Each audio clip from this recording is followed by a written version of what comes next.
Hi everyone, this is Robert. Welcome to The Well-Told Tale.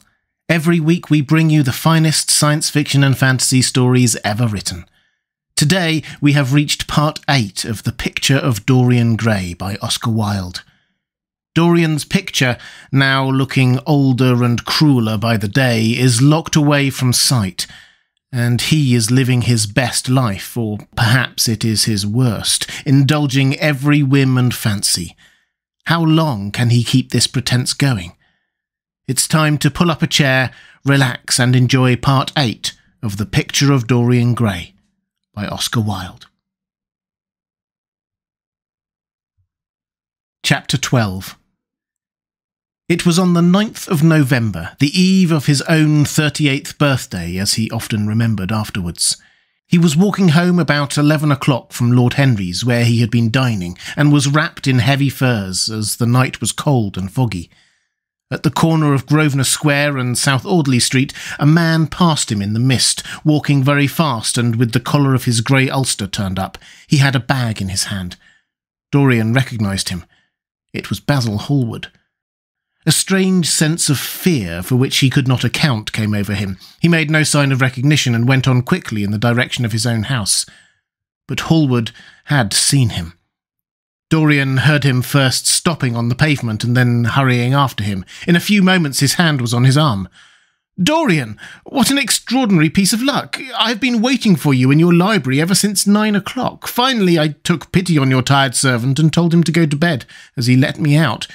I am off to Paris by the midnight train, and I particularly wanted to see you before I left. I thought it was you, or rather your fur coat, as you passed me, but I wasn't quite sure. Didn't you recognise me?" "In this fog, my dear Basil? Why, I can't even recognise Grosvenor Square. I believe my house is somewhere about here, but I don't feel at all certain about it. I am sorry you are going away, as I have not seen you for ages, but I suppose you will be back soon?" "No, I'm going to be out of England for 6 months. I intend to take a studio in Paris and shut myself up until I have finished a great picture I have in my head. However, it wasn't about myself I wanted to talk. Here we are at your door. Let me come in for a moment. I have something to say to you." "I shall be charmed, but won't you miss your train?" said Dorian Gray languidly as he passed up the stairs and opened the door with his latchkey. The lamplight struggled out through the fog, and Hallward looked at his watch. "I have heaps of time," he answered. "The train doesn't go until 12:15, and it is only just 11. In fact, I was on my way to the club to look for you when I met you. You see, I shan't have any delay about luggage, as I have sent on my heavy things. All I have with me is in this bag. I can easily get to Victoria in 20 minutes. Dorian looked at him and smiled. What a way for a fashionable painter to travel. A Gladstone bag and an ulster. Come in, or the fog will get into the house, and mind you don't talk about anything serious. Nothing is serious nowadays. At least, nothing should be. Hallward shook his head as he entered, and followed Dorian into the library. There was a bright wood fire blazing in the large open hearth. The lamps were lit, and an open Dutch silver spirit case stood, with some siphons of soda water and large cut-glass tumblers on a little marqueterie table. You see, your servant made me quite at home, Dorian. He gave me everything I wanted, including your best gold-tipped cigarettes. He is a most hospitable creature. I like him much better than the Frenchman you used to have. What has become of that Frenchman, by the by? Dorian shrugged his shoulders. I believe he married Lady Radley's maid, and has established her in Paris as an English dressmaker. Anglomania is very fashionable over there now, I hear. It seems silly of the French, doesn't it? But, do you know, he was not at all a bad servant. I never liked him, but I had nothing to complain about. One often imagines things that are quite absurd. He was really very devoted to me, and seemed quite sorry when he went away. Have another brandy and soda, or would you like hock and seltzer? I always take hock and seltzer myself. There is sure to be some in the next room. Thanks, I won't have anything more, said the painter, taking his cap and coat off and throwing them on the bag that he had placed in the corner. And now, my dear fellow, I want to speak to you seriously. Don't frown like that, you make it so much more difficult for me. What is it all about? Cried Dorian in his petulant way, flinging himself down on the sofa. I hope it is not about myself. I am tired of myself tonight. I should like to be somebody else. "It is about yourself," answered Hallward, "and I must say it to you. I shall only keep you half an hour." Dorian sighed and lit a cigarette. "Half an hour," he murmured. "It is not much to ask of you, Dorian, and it is entirely for your own sake that I am speaking. I think it right that you should know that the most dreadful things are being said against you in London. I don't wish to know anything about them. I love scandals about other people, but scandals about myself don't interest me. They have not got the charm of novelty. They must interest you, Dorian. Every gentleman is interested in his good name. You don't want people to talk of you as something vile and degraded. Of course, you have your position and your wealth and all that kind of thing, but position and wealth are not everything. Mind you, I don't believe these rumours at all. At least, I can't believe them when I see you. Sin is a thing that writes itself across a man's face. It cannot be concealed. People talk sometimes of secret vices. There are no such things. If a wretched man has a vice, it shows itself in the lines of his mouth, the droop of his eyelids, the moulding of his hands even. Somebody, I won't mention his name, but you know him, came to me last year to have his portrait done. I had never seen him before, and had never heard anything about him at the time, though I have heard a good deal since. He offered an extravagant price. I refused him. There was something in the shape of his fingers that I hated. I know now that I was quite right in what I fancied about him. His life is dreadful. But you, Dorian, with your pure, bright, innocent face and your marvellous, untroubled youth, I can't believe anything against you. And yet I see you very seldom, and you never come down to the studio now, and when I am away from you, and I hear all these hideous things that people are whispering about you, I don't know what to say. Why is it, Dorian, that a man like the Duke of Berwick leaves the room of a club when you enter it? Why is it that so many gentlemen in London will neither go to your house or invite you to theirs? You used to be a friend of Lord Staveley. I met him at dinner last week. Your name happened to come up in conversation in connection with the miniatures that you have lent to the exhibition at the Dudley. Staveley curled his lip and said that you might have the most artistic tastes, but that you were a man whom no pure-minded girl should be allowed to know, and whom no chaste woman should sit in the same room with. I reminded him that I was a friend of yours and asked him what he meant. He told me right out before everybody. It was horrible. Why is your friendship so fatal to young men? There was that wretched boy in the Guards who committed suicide. You were his great friend. There was Sir Richard Ashton, who had to leave England with a tarnished name. You and he were inseparable. What about Adrian Singleton and his dreadful end? What about Lord Kent's only son and his career? I met his father yesterday in St. James's Street. He seemed broken with shame and sorrow. What about the young Duke of Perth? What sort of life has he got now? What gentleman would associate with him? Oh, stop, Basil. You're talking about things of which you know nothing, said Dorian Gray, biting his lip, and with a note of infinite contempt in his voice. You ask me why Berwick leaves a room when I enter it. It is because I know everything about his life, not because he knows anything about mine. With such blood as he has in his veins, how could his record be clean? You ask me about Henry Ashton and young Perth. Did I teach the one his vices and the other his debauchery? If Kent's silly son takes his wife from the streets, what is that to me? If Adrian Singleton writes his friend's name across a bill, am I his keeper? I know how people chatter in England. The middle classes air their moral prejudices over their gross dinner tables and whisper about what they call the profligacies of their betters in order to try and pretend that they are in smart society and on intimate terms with the people they slander. In this country, it is enough for a man to have distinction and brains for every common tongue to wag against him. And what sort of lives do these people who pose as being moral lead themselves? My dear fellow, you forget that we are in the native land of the hypocrite. Dorian! cried Hallward. "That is not the question. England is bad enough, I know, and English society is all wrong. That is the reason why I want you to be fine. You have not been fine. One has a right to judge of a man by the effect he has over his friends. Yours seem to lose all sense of honour, of goodness, of purity. You have filled them with madness for pleasure.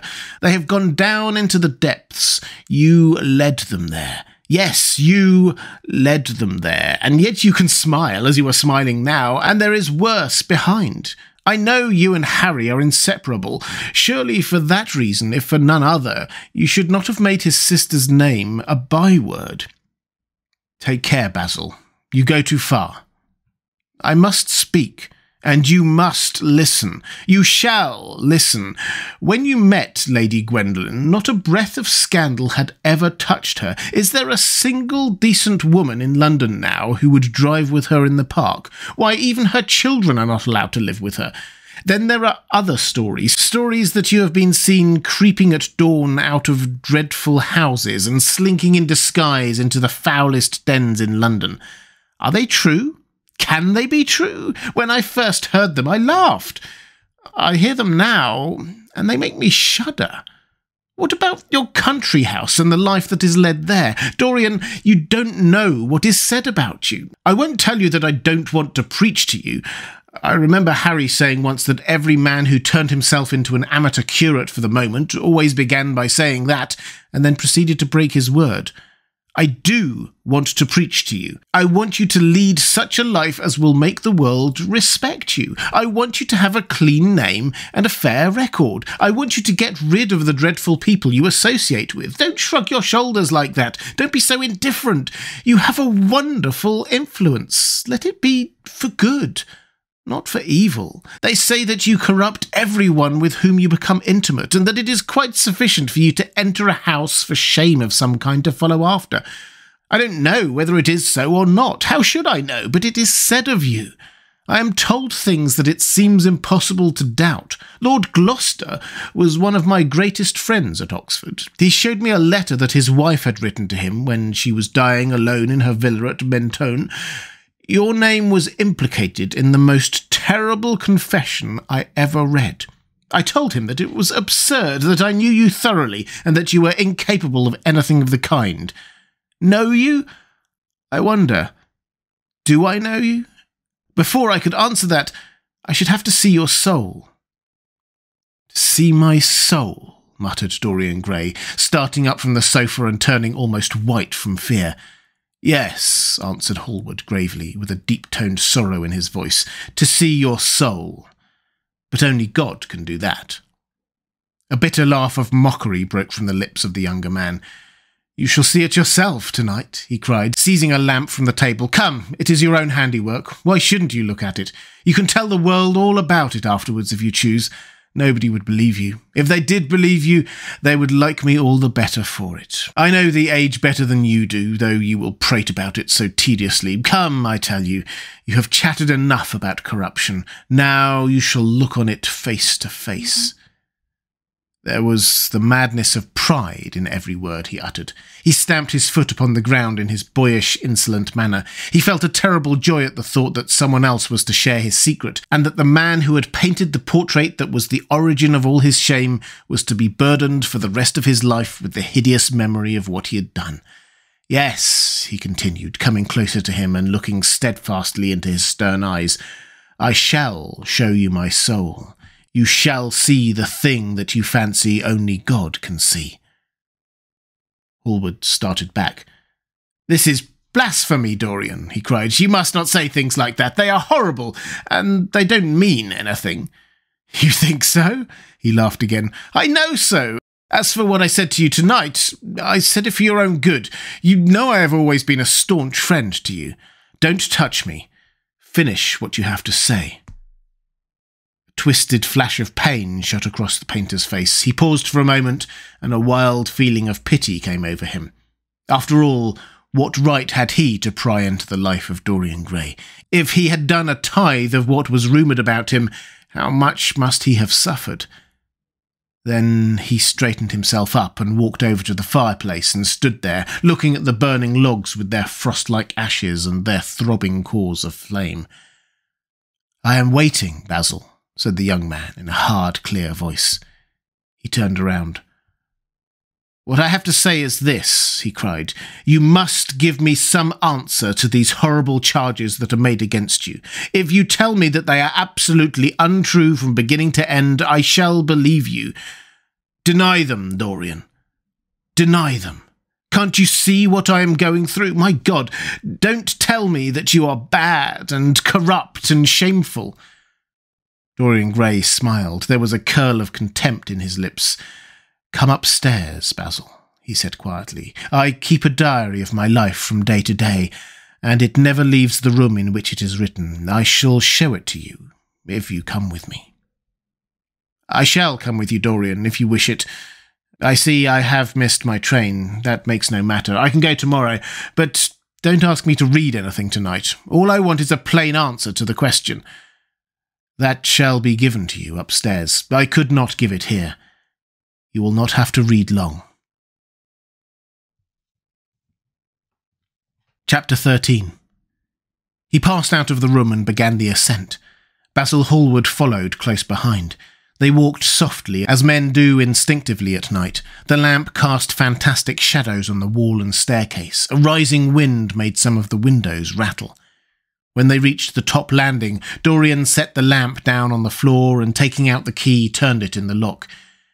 "You insist on knowing, Basil?" he asked in a low voice. "Yes." "I am delighted," he answered, smiling. Then he added somewhat harshly, "You are the one man in the world who is entitled to know everything about me. You have had more to do with my life than you think." And taking up the lamp, he opened the door and went in. A cold current of air passed them, and the light shot up for a moment in a flame of murky orange. He shuddered. "Shut the door behind you," he whispered, as he placed the lamp on the table.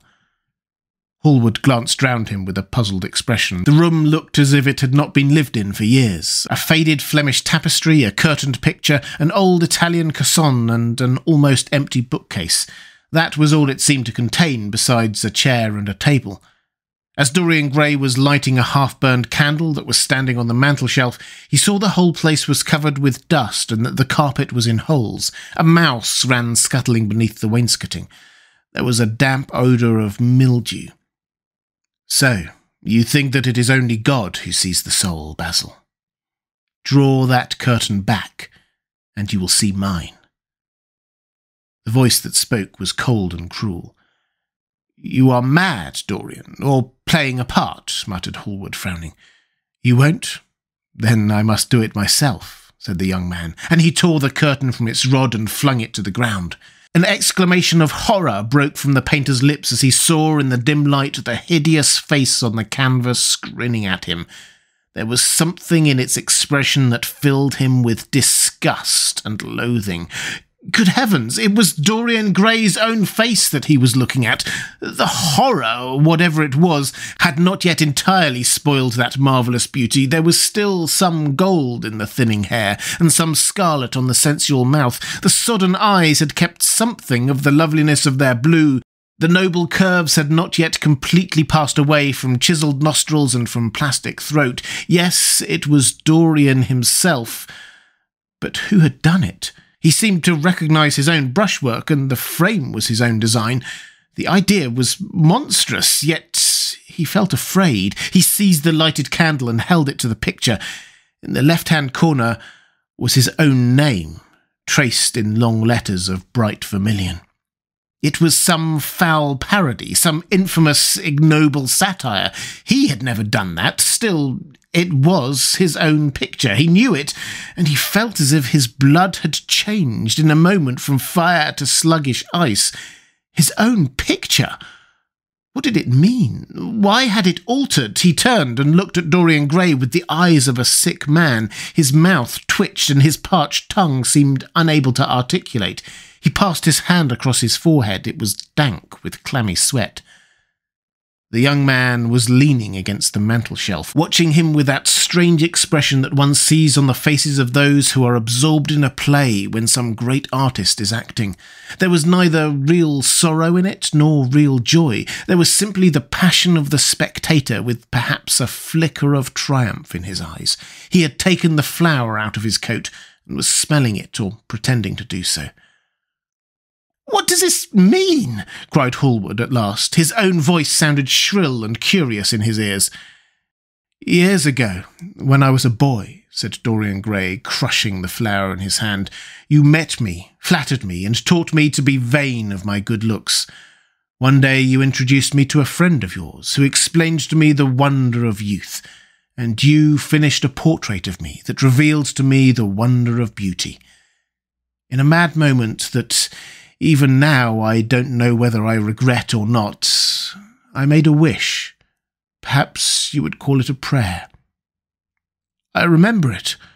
Oh, how well I remember it. No, the thing is impossible. The room is damp. Mildew has got into the canvas. The paints I used had some wretched mineral poison in them. I tell you the thing is impossible." "Ah, what is impossible?" murmured the young man, going over to the window and leaning his forehead against the cold, mist-stained glass. "You told me you had destroyed it." "I was wrong. It has destroyed me." "I don't believe it is my picture." "Can't you see your ideal in it?" said Dorian bitterly. "My ideal, as you call it." "As you called it."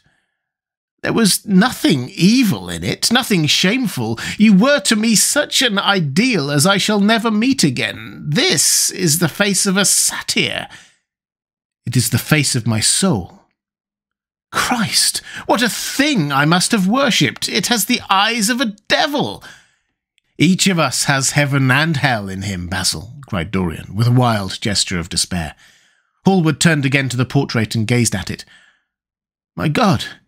If it is true," he exclaimed, "and this is what you have done with your life, why, you must be worse even than those who talk against you fancy you to be." He held the light up to the canvas and examined it. The surface seemed to be quite undisturbed, and as he had left it. It was from within, apparently, that the foulness and horror had come. Through some strange quickening of inner life, the leprosies of sin were slowly eating the thing away. The rotting of a corpse in a watery grave was not so fearful. His hand shook, and the candle fell from its socket on the floor and lay there sputtering. He placed his foot on it and put it out. Then he flung himself into the rickety chair that was standing by the table and buried his face in his hands. "Good God, Dorian! What a lesson! What an awful lesson!" There was no answer, but he could hear the young man sobbing at the window. "Pray, Dorian, pray," he murmured. "What is it that one was taught to say in one's boyhood? Lead us not into temptation, forgive us our sins, wash away our iniquities. Let us say that together. The prayer of your pride has been answered. The prayer of your repentance will be answered also. I worshipped you too much. I am punished for it. You worshipped yourself too much. We are both punished." Dorian Gray turned slowly around and looked at him with tear-dimmed eyes. "It is too late, Basil," he faltered. "It is never too late, Dorian. Let us kneel down and try if we cannot remember a prayer. Isn't there a verse somewhere? 'Though your sins be as scarlet, yet I will make them as white as snow.' Those words mean nothing to me now." "Hush! Don't say that. You have done enough evil in your life. My God, don't you see that accursed thing leering at us?" Dorian Gray glanced at the picture, and suddenly an uncontrollable feeling of hatred for Basil Hallward came over him, as though it had been suggested to him by the image on the canvas, whispered into his ear by those grinning lips. The mad passions of a hunted animal stirred within him, and he loathed the man who was seated at the table more than in his whole life he had ever loathed anything. He glanced wildly around. Something glimmered on the top of the painted chest that faced him. His eye fell on it. He knew what it was. It was a knife that he had brought up some days before to cut a piece of cord and had forgotten to take away with him. He moved slowly towards it, passing Hallward as he did so. As soon as he got behind him, he seized it and turned around. Hallward stirred in his chair as if he was going to rise. He rushed at him and dug the knife into the great vein that is behind the ear, crushing the man's head down on the table and stabbing him again and again. There was a stifled groan and the horrible sound of someone choking with blood. 3 times the outstretched arms shot up convulsively, waving grotesque, stiff-fingered hands in the air. He stabbed him twice more, but the man did not move. Something began to trickle on the floor. He waited for a moment, still pressing the head down. Then he threw the knife on the table and listened. He could hear nothing but the drip, drip on the threadbare carpet. He opened the door and went out on the landing. The house was absolutely quiet. No one was about. For a few seconds he stood bending over the balustrade and peering down into the black seething well of darkness. Then he took out the key and returned to the room, locking himself in as he did so. The thing was still seated in the chair, straining over the table with bowed head and humped back and long, fantastic arms. Had it not been for the red, jagged tear in the neck and the clotted black pool that was slowly widening on the table, one would have said that the man was simply asleep. How quickly it had all been done! He felt strangely calm and walked over to the window, opened it and stepped out onto the balcony. The wind had blown the fog away and the sky was like a monstrous peacock's tail, starred with myriads of golden eyes. He looked down and saw the policeman doing his rounds and flashing the long beam of his lantern on the doors of the silent houses. The crimson spot of a prowling hansom gleamed at the corner and then vanished. A woman in a fluttering shawl was creeping slowly by the railings, staggering as she went. Now and then she stopped and peered back. Once she began to sing in a hoarse voice. The policeman strolled over and said something to her. She stumbled away, laughing. A bitter blast swept across the square. The gas lamps flickered and became blue, and the leafless trees shook their black iron branches to and fro. He shivered and went back, closing the window behind him. Having reached the door, he turned the key and opened it. He did not even glance at the murdered man. He felt that the secret of the whole thing was not to realise the situation. The friend who had painted the fatal portrait to which all his misery had been due had gone out of his life. That was enough. Then he remembered the lamp. It was a rather curious one of Moorish workmanship, made of dull silver inlaid with arabesques of burnished steel and studded with coarse turquoises. Perhaps it might be missed by his servant and questions would be asked. He hesitated for a moment, then he turned back and took it from the table. He could not help seeing the dead thing. How still it was! How horribly white the long hands looked! It was like a dreadful wax image. Having locked the door behind him, he crept quietly downstairs. The woodwork creaked and seemed to cry out as if in pain. He stopped several times and waited. No, everything was still. It was merely the sound of his own footsteps. When he reached the library, he saw the bag and coat in the corner. They must be hidden away somewhere. He unlocked a secret press that was in the wainscoting, a press in which he kept his own curious disguises, and put them into it. He could easily burn them afterwards. Then he pulled out his watch. It was 20 minutes to 2. He sat down and began to think. Every year, every month almost, men were strangled in England for what he had done. There had been a madness of murder in the air. Some red star had come too close to earth, and yet what evidence was there against him? Basil Hallward had left the house at 11. No one had seen him come in again. Most of the servants were at Selby Royal. His valet had gone to bed. Paris. Yes, it was to Paris that Basil had gone, and by the midnight train, as he had intended. With his curious reserved habits, it would be months before any suspicions would be roused. Months. Everything could be destroyed long before then. A sudden thought struck him. He put on his fur coat and hat and went out into the hall. There he paused, hearing the slow, heavy tread of the policeman on the pavement outside and seeing the flash of the bullseye reflected in the window. He waited and held his breath. After a few moments, he drew back the latch and slipped out, shutting the door very gently behind him. Then he began ringing the bell. In about 5 minutes, his valet appeared, half-dressed and looking very drowsy. "I'm sorry I had to wake you, Francis," he said, stepping in, "but I'd forgotten my latchkey. What time is it?" "10 minutes past 2, sir," answered the man, looking at the clock and blinking. 10 minutes past 2? How horribly late. You must wake me at 9 tomorrow. I have some work to do. All right, sir. Did anyone call this evening? Mr. Hallward, sir. He stayed here till 11 and then he went away to catch his train. Oh, I'm sorry I didn't see him. Did he leave any message? No, sir, except that he would write to you from Paris if he did not find you at the club. That will do, Francis. Don't forget to call me at 9 tomorrow. No, sir. The man shambled down the passage in his slippers. Dorian Gray threw his hat and coat upon the table and passed into the library. For a quarter of an hour he walked up and down the room, biting his lip and thinking. Then he took down the blue book from one of the shelves and began to turn over the leaves. Alan Campbell, 152 Hertford Street, Mayfair. Yes, that was the man he wanted. Chapter 14. At 9 o'clock the next morning, his servant came in with a cup of chocolate on a tray and opened the shutters. Dorian was sleeping quite peacefully, lying on his right side, with one hand underneath his cheek. He looked like a boy who had been tired out with play or study.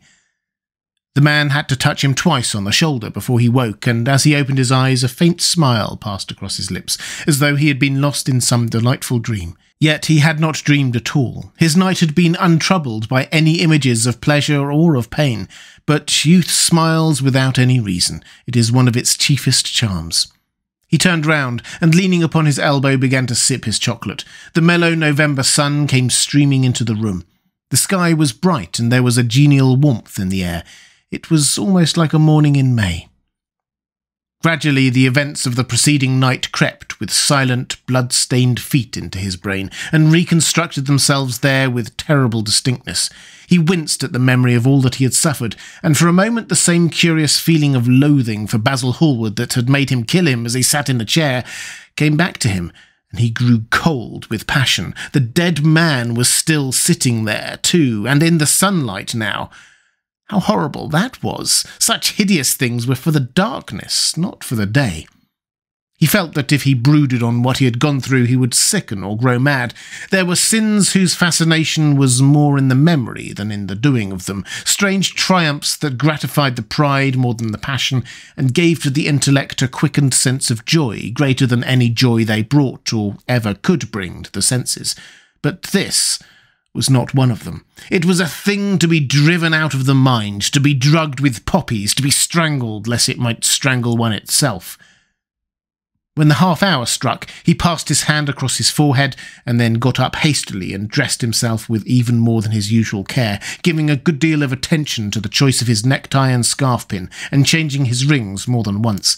He spent a long time also over breakfast, tasting the various dishes, talking to his valet about some new liveries that he was thinking of getting made for the servants at Selby, and going through his correspondence. At some of the letters he smiled. 3 of them bored him. One he read several times over and then tore up with a slight look of annoyance on his face. That awful thing, a woman's memory, as Lord Henry had once said. After he had drunk his cup of black coffee, he wiped his lips slowly with a napkin, motioned to his servant to wait, and going over to the table, sat down and wrote 2 letters. One he put in his pocket, the other he handed to the valet. Take this round to 152 Hertford Street, Francis, and if Mr. Campbell is out of town, get his address.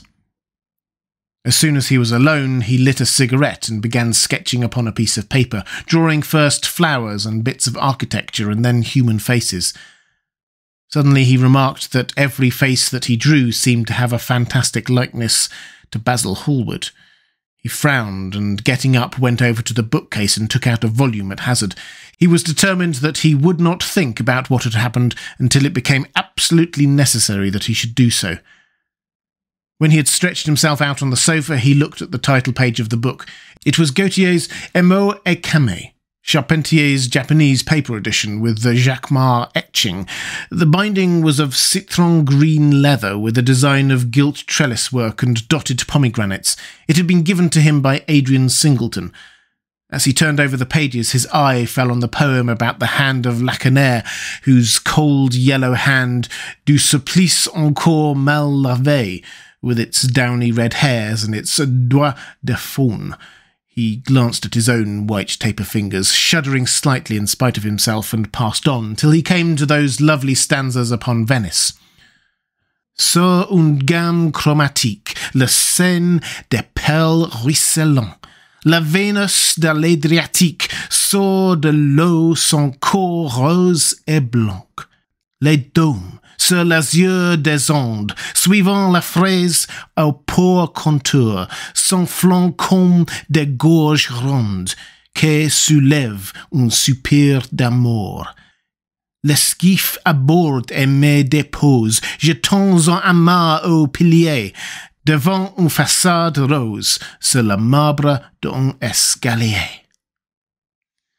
How exquisite they were! As one read them, one seemed to be floating down the green waterways of the pink and pearl city, seated in a black gondola with silver prow and trailing curtains. The mere lines looked to him like those straight lines of turquoise blue that follow one as one pushes out onto the Lido. The sudden flashes of colour reminded him of the gleam of the opal and iris-throated birds that flutter round the tall, honeycombed campanile, or stalk with such stately grace through the dim, dust-stained arcades. Leaning back with half-closed eyes, he kept saying over and over to himself, "Devant une façade rose, sur le marbre d'un escalier." The whole of Venice was in those two lines. He remembered the autumn he had passed there, and a wonderful love that had stirred him to mad, delightful follies. There was romance in every place, but Venice, like Oxford, had kept the background for romance, and to the true romantic, background was everything, or almost everything. Basil had been with him part of the time, and had gone wild over Tintoret. Poor Basil! What a horrible way for a man to die! He sighed and took up the volume again and tried to forget. He read of the swallows that fly in and out of the little cafe at Smyrna, where the Hajis sit counting their amber beads and the turbaned merchants smoke their long tasselled pipes and talk gravely to each other. He read of the obelisk in the Place de la Concorde that weeps tears of granite in its lonely sunless exile and longs to be back by the hot lotus-covered Nile where there are sphinxes and rose-red ibises and white vultures with gilded claws and crocodiles with small beryl eyes that crawl over the green steaming mud. He began to brood over those verses, which, drawing music from kiss-stained marble, tell us of that curious statue that Gautier compares to a contralto voice, the monstre charmant, that couches in the porphyry room of the Louvre. But after a time the book fell from his hand. He grew nervous, and a horrible fit of terror came over him. What if Alan Campbell should be out of England? Days would elapse before he could come back. Perhaps he might refuse to come. What could he do then? Every moment was of vital importance. They had been great friends once, 5 years before, almost inseparable indeed. Then the intimacy had come suddenly to an end. When they met in society now, it was only Dorian Gray who smiled. Alan Campbell never did. He was an extremely clever young man, though he had no real appreciation of the visible arts, and whatever little sense of the beauty of poetry he possessed, he had gained entirely from Dorian. His dominant intellectual passion was for science. At Cambridge, he had spent a great deal of his time working in the laboratory, and had taken a good class in the natural science tripos of his year. Indeed, he was still devoted to the study of chemistry, and had a laboratory of his own in which he used to shut himself up all day, greatly to the annoyance of his mother, who had set her heart on his standing for Parliament, and had a vague idea that a chemist was a person who made up prescriptions. He was an excellent musician, however, as well, and played both the violin and the piano better than most amateurs. In fact, it was music that had first brought him and Dorian Gray together, music and that indefinable attraction that Dorian seemed to be able to exercise whenever he wished, and indeed exercised often without being conscious of it. They had met at Lady Berkshire's the night that Rubinstein had played there, and after that used to always be seen together at the opera and wherever good music was going on. For 18 months their intimacy lasted. Campbell was always either at Selby Royal or in Grosvenor Square. To him, as to many others, Dorian Gray was the type of everything that is wonderful and fascinating in life. Whether or not a quarrel had taken place between them, no one ever knew, but suddenly people remarked that they scarcely spoke when they met, and that Campbell seemed always to go away early from any party at which Dorian Gray was present. He had changed, too, was strangely melancholy at times, and appeared to dislike hearing music, and would never himself play, giving as his excuse, when he was called upon, that he was so absorbed in science that he had no time left in which to practice. And this was certainly true. Every day he seemed to become more interested in biology, and his name appeared once or twice in some of the scientific reviews in connection with certain curious experiments. This was the man Dorian Gray was waiting for. Every second he kept glancing at the clock. As the minutes went by, he became horribly agitated. At last he got up and began to pace up and down the room, looking like a beautiful caged thing. He took long, stealthy strides. His hands were curiously cold. The suspense became unbearable. Time seemed to him to be crawling with feet of lead, while he, by monstrous winds, was being swept towards the jagged edge of some black cleft of precipice. He knew what was waiting for him there, saw it indeed, and shuddering, crushed with dank hands his burning lids as though he would have robbed the very brain of sight and driven the eyeballs back into their cave. It was useless. The brain had its own food on which it battened, and the imagination, made grotesque by terror, twisted and distorted as a living thing by pain, danced like some foul puppet on a stand, and grinned through moving masks. Then, suddenly, time stopped for him. Yes, that blind, slow-breathing thing crawled no more, and horrible thoughts, time being dead, raced nimbly on in front and dragged a hideous future from its grave and showed it to him. He stared at it. Its very horror made him stone. At last the door opened and his servant entered. He turned glazed eyes upon him. "Mr. Campbell, sir," said the man. A sigh of relief broke from his parched lips, and the colour came back into his cheeks. "Ask him to come in at once, Francis." He felt that he was himself again. His mood of cowardice had passed away. The man bowed and retired. In a few moments Alan Campbell walked in, looking very stern and rather pale, his pallor being intensified by his coal-black hair and dark eyebrows. "Alan, this is very kind of you. I thank you for coming." "I had intended never to enter your house again, Gray, but you said it was a matter of life and death." His voice was hard and cold. He spoke with slow deliberation. There was a look of contempt in the steady, searching gaze that he turned on Dorian. He kept his hands in the pockets of his coat and seemed not to have noticed the gesture with which he had been greeted. "Yes, it is a matter of life and death, Alan, and to more than one person. Sit down." Campbell took a chair by the table and Dorian sat opposite to him. The two men's eyes met. In Dorian's there was infinite pity. He knew that what he was going to do was dreadful. After a strained moment of silence, he leaned across and said, very quietly, but watching the effect of each word upon the face of him he had sent for, "Alan, in a locked room at the top of this house, a room to which nobody but myself has access, a dead man is seated at a table. He has been dead 10 hours now. Don't stir. Don't look at me like that. Who the man is, why he died, how he died, are matters that do not concern you. What you have to do is this." "Stop, Gray. I don't want to know anything further. Whether what you have told me is true or not doesn't concern me. I entirely decline to be mixed up in your life. Keep your horrible secrets to yourself. They don't interest me anymore. Alan, they will have to interest you. This one will have to interest you. I'm awfully sorry for you, Alan, but I can't help myself. You are the one man who is able to save me. I am forced to bring you into the matter. I have no option, Alan. You are scientific. You know about chemistry and things of that kind. You have made experiments. What you have got to do is to destroy the thing that is upstairs, to destroy it so that not a vestige of it will be left. Nobody saw this person come into the house. Indeed, at the present moment he is supposed to be in Paris. He will not be missed for months. When he is missed, there must be no trace of him found here. You, Alan, must change him and everything that belongs to him into a handful of ashes that I may scatter into the air." "You are mad, Dorian." "Ah, I was waiting for you to call me Dorian. You are mad, I tell you. Mad to imagine that I would raise a finger to help you. Mad to make this monstrous confession.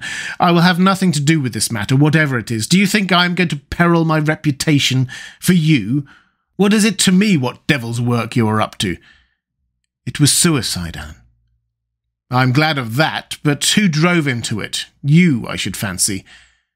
Do you still refuse to do this for me? Of course I refuse. I will have absolutely nothing to do with it. I don't care what shame comes on you. You deserve it all. I should not be sorry to see you disgraced, publicly disgraced. How dare you ask me, of all men in the world, to mix myself up in this horror? I should have thought you knew more about people's characters. Your friend Lord Henry Wotton can't have taught you much about psychology. Whatever else he has taught you, nothing will induce me to stir a step to help you. You have come to the wrong man. Go to some of your friends. Don't come to me. Alan, it was murder. I killed him. You don't know what he had made me suffer. Whatever my life is, he had more to do with the making or the marring of it than poor Harry has had. He may not have intended it. The result was the same. Murder? Good God, Dorian, is that what you've come to? I shall not inform on you. It is not my business. Besides, without my stirring in the matter, you are certain to be arrested. Nobody ever commits a crime without doing something stupid. But I will have nothing to do with it. You must have something to do with it. Wait a moment. Listen to me. Only listen, Alan. All I ask of you is to perform a certain scientific experiment. You go to hospitals and dead houses, and the horrors that you do there don't affect you. If in some hideous dissecting room or fetid laboratory you found this man lying on a leaden table with red gutters scooped out in it for the blood to flow through, you would simply look upon him as an admirable subject. You would not turn a hair. You would not believe that you were doing anything wrong. On the contrary, you would probably feel that you are benefiting the human race, or increasing the sum of knowledge in the world, or gratifying intellectual curiosity, or something of that kind. What I want you to do is merely what you have done often before. Indeed, to destroy a body may be far less horrible than what you are accustomed to work at. And remember, it is the only piece of evidence against me. If it is discovered, I am lost, and it is sure to be discovered, unless you help me. I have no desire to help you. You forget that. I am simply indifferent to the whole thing. It has nothing to do with me. Alan, I entreat you. Think of the position I am in. Just before you came in, I almost fainted with terror. You may know terror yourself some day. No, don't think of that. Look at the matter purely from the scientific point of view. You don't inquire where the dead things on which you experiment come from. Don't inquire now. I have told you too much as it is. I beg of you to do this. We were friends once, Alan. Don't speak about those days, Dorian. They are dead. The dead linger sometimes. The man upstairs will not go away. He is sitting at the table with bowed head and outstretched arms. Alan, if you don't come to my assistance, I am ruined. Why, they will hang me, Alan. Don't you understand? They will hang me for what I have done. There is no good in prolonging this scene. I absolutely refuse to do anything in the matter. It is insane of you to ask me. You refuse? Yes. I entreat you, Alan. It is useless. The same look of pity came into Dorian Gray's eyes. Then he stretched out his hand, took a piece of paper and wrote something on it. He read it over twice, folded it carefully and pushed it across the table. Having done this, he got up and went over to the window. Campbell looked at him in surprise and then took up the paper and opened it.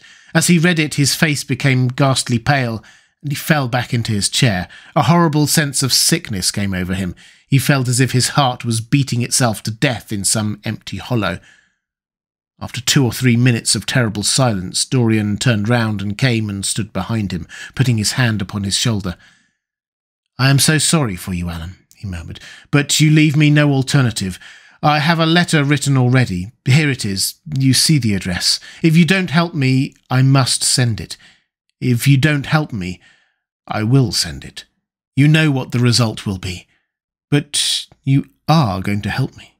It is impossible for you to refuse now. I tried to spare you. You will do me the justice to admit that. You were stern, harsh, offensive. You treated me as no man has ever dared to treat me, no living man at any rate. I bore it all. Now it is for me to dictate terms." Campbell buried his face in his hands and a shudder passed through him.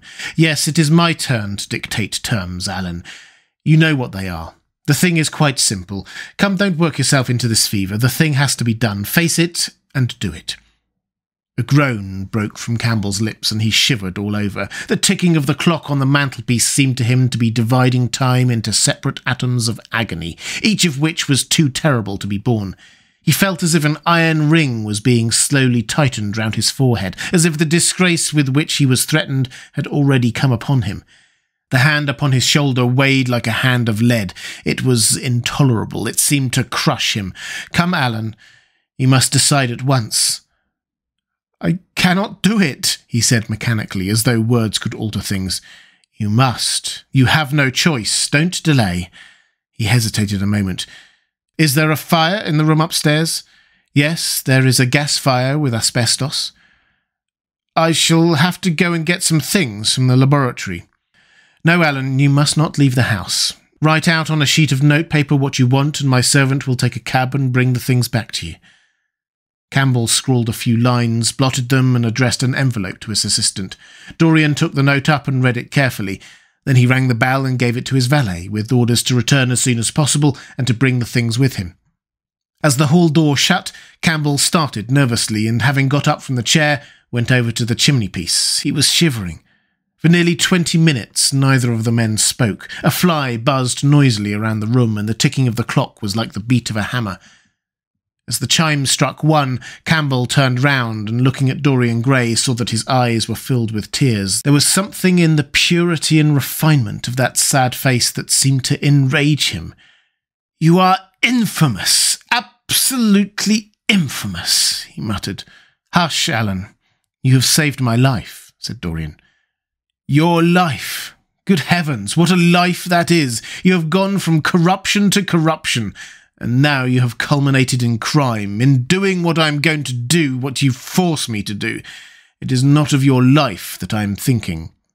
"Ah, Alan," murmured Dorian with a sigh, "I wish you had 1,000th part of the pity for me that I have for you." He turned away as he spoke and stood looking out at the garden. Campbell made no answer. After about 10 minutes, a knock came to the door, and the servant entered, carrying a large mahogany chest of chemicals, with a long coil of steel and platinum wire and 2 rather curiously shaped iron clamps. "Shall I leave the things here, sir?" he asked Campbell. "Yes," said Dorian, "and I'm afraid, Francis, that I have another errand for you. What is the name of that man at Richmond who supplies Selby with orchids?" "Harden, sir." "Yes, Harden. You must go down to Richmond at once, see Harden personally, and tell him to send twice as many orchids as I ordered, and to have as few white ones as possible. In fact, I don't want any white ones. It is a lovely day, Francis, and Richmond is a very pretty place. Otherwise I wouldn't bother you about it." "No trouble, sir. At what time shall I be back?" Dorian looked at Campbell. "How long will your experiment take, Alan?" he said in a calm, indifferent voice. The presence of a third person in the room seemed to give him extraordinary courage. Campbell frowned and bit his lip.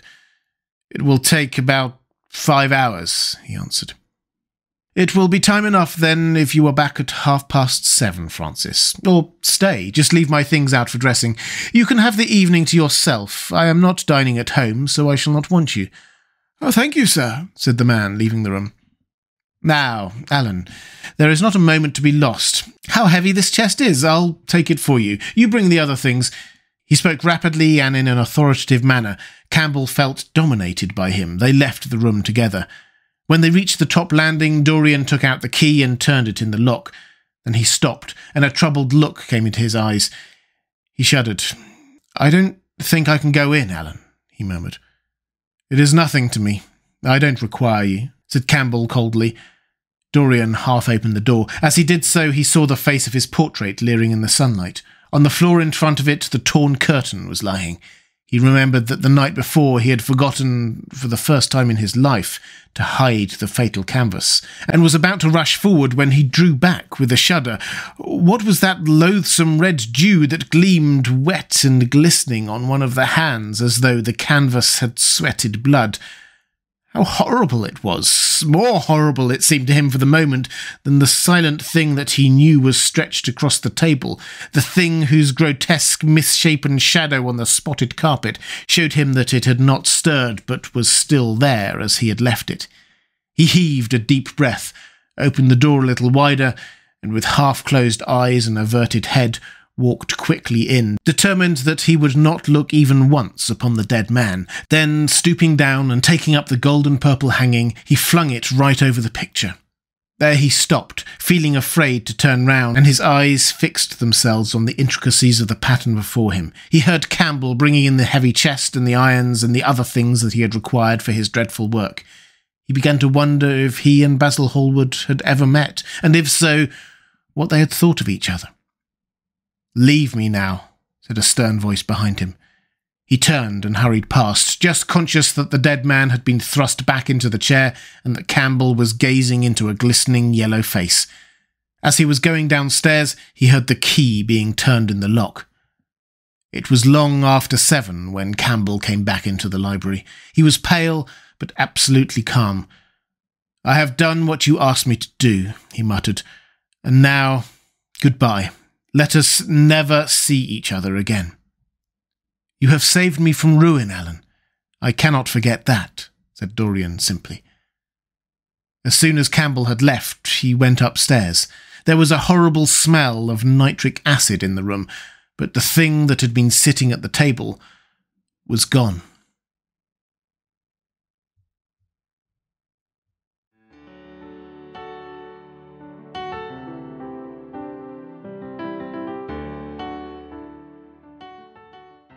And welcome back. I hope you enjoyed part 8 of The Picture of Dorian Gray by Oscar Wilde.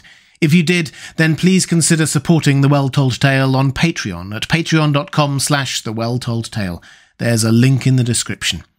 I'll be back next week with part 9 of this classic story.